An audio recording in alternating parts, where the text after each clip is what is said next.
para que tudo funcione da melhor maneira possível. Perfeito nunca vai ser, mas devemos caminhar para a perfeição. Vamos ver a nossa leitura bíblica em classe, que está registrada em 2º livro de Samuel, capítulo 13, versículos 2, 5, 10 a 12, versículos 14 e versículo 15. Vamos ver. E angustiou-se Aminon até adoecer por Tamar sua irmã, porque era virgem, e parecia aos olhos de Aminon dificultoso fazer-lhe coisa alguma. E Jonadab lhe disse: deita-te na tua cama e finge-te doente. E, quando teu pai te vier visitar, diz-lhe: peço-te que minha irmã Tamar venha e me dê de comer pão e prepare a comida diante dos meus olhos, para que eu a veja e coma da sua mão.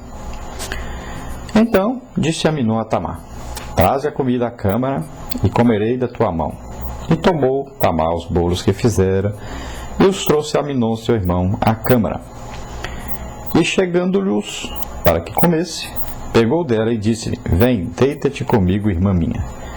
Porém ela lhe disse: não, irmão meu, não me forces, porque não se faz assim em Israel. Não faças tal loucura. Porém ele não quis dar ouvidos à sua voz. Antes, sendo mais forte do que ela, a forçou e se deitou com ela. Depois Aminon a aborreceu com grandíssimo aborrecimento, porque maior era o aborrecimento com que a aborrecia do que o amor com que a amara. E disse-lhe Aminon: levanta-te e vai-te. Então veja bem, aí Davi, um homem de muitas mulheres, um homem que não sabia controlar sua vida sexual, e tem agora esse filho Aminon, que vai herdar esse lado ruim de Davi. E nós vamos ver que esse filho era um filho que não ia procurar conselhos com seu pai, mas ele procurou conselhos de um amigo seu, que parece que era pior do que ele ainda.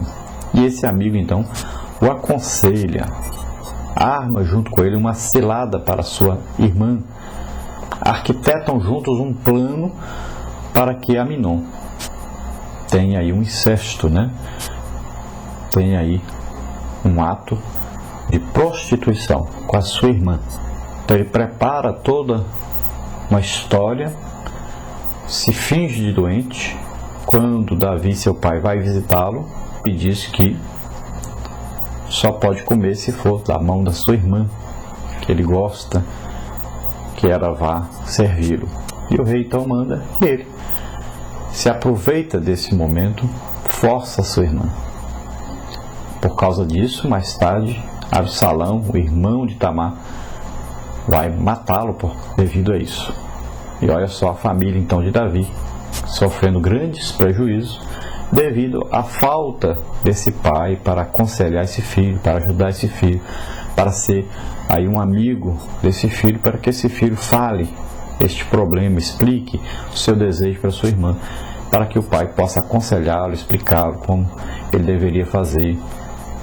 O pai poderia mandar esse filho para outro lugar, dar um trabalho para ele em outro lugar, poderia pegar aquela filha também, se afastar mais de Aminon, poderia arranjar outra solução, falar com ele que ele poderia arranjar uma namorada e tal, apresentar para ele, mostrar e tal.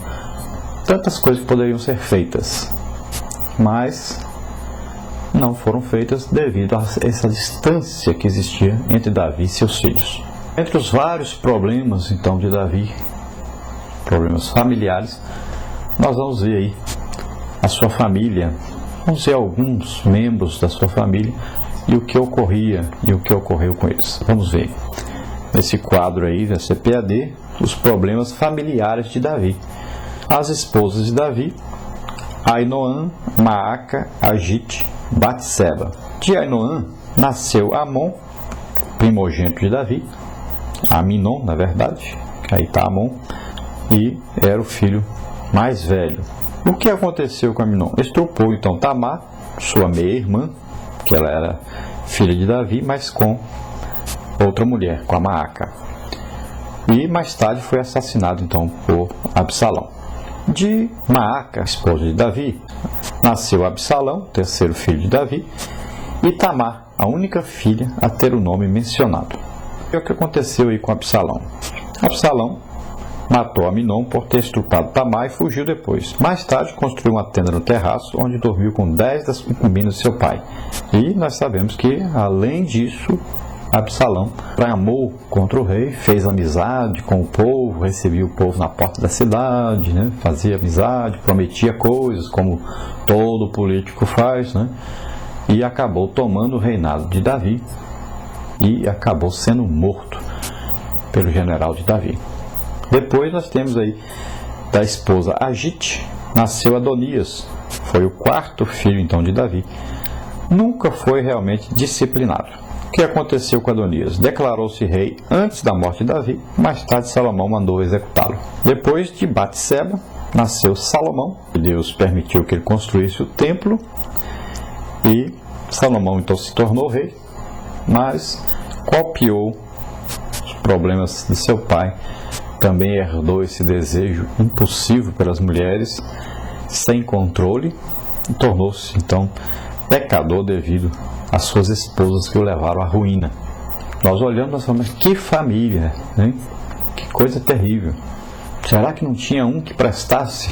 Que às vezes na família a gente fala assim, tem uma ovelha negra, uma pessoa ali que esse não quis ouvir os pais, esse foi para o rumo errado. Mas aqui é a família inteira. Problema sério. Uma família até difícil de achar. Não é possível, todos os filhos, cada um pior do que o outro.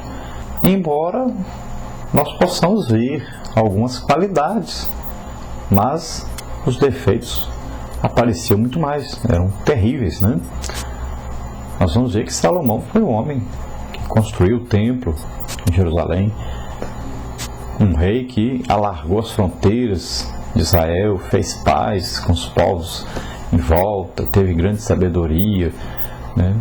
Deu um grande testemunho diante dos homens, né? Da sabedoria de Deus, do poder de Deus, da prosperidade que Deus pode dar ao homem. Mas arrombou muitas mulheres e acabou aí na idolatria, fazendo coisas terríveis, fazendo o que não devia.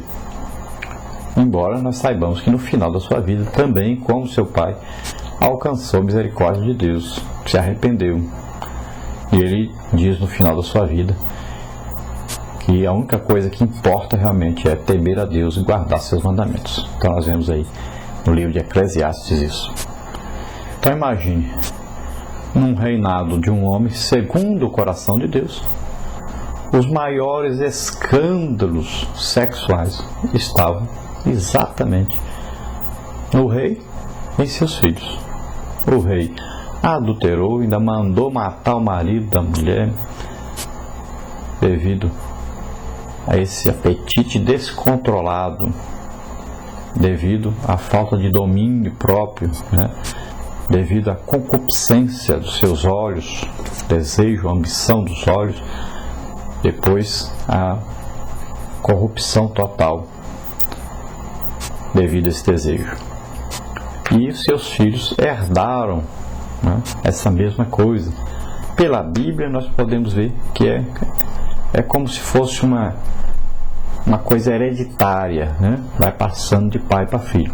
Assim como Adão pecou e a semente do pecado entrou em Adão e passou a todos os homens, e assim que todos pecaram, então nós vamos ver que Davi tinha esse mal terrível nele, e os seus filhos herdaram esse mal e foram então passando de pai para filho.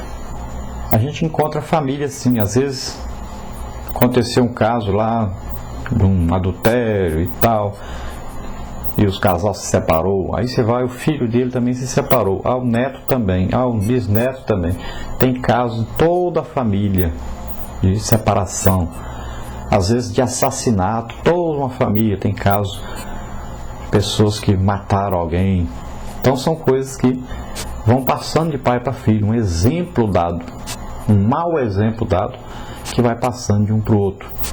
E só tem um jeito de parar com isso, com essa maldição, com essa coisa hereditária de copiar as coisas ruins dos pais.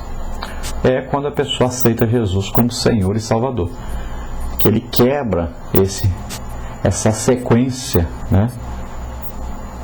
E isso vai cessar na vida dessa pessoa, porque ele nasceu de novo, ele morreu para o pecado, morreu para o passado, morreu para essa maldição de família, morreu para tudo isso.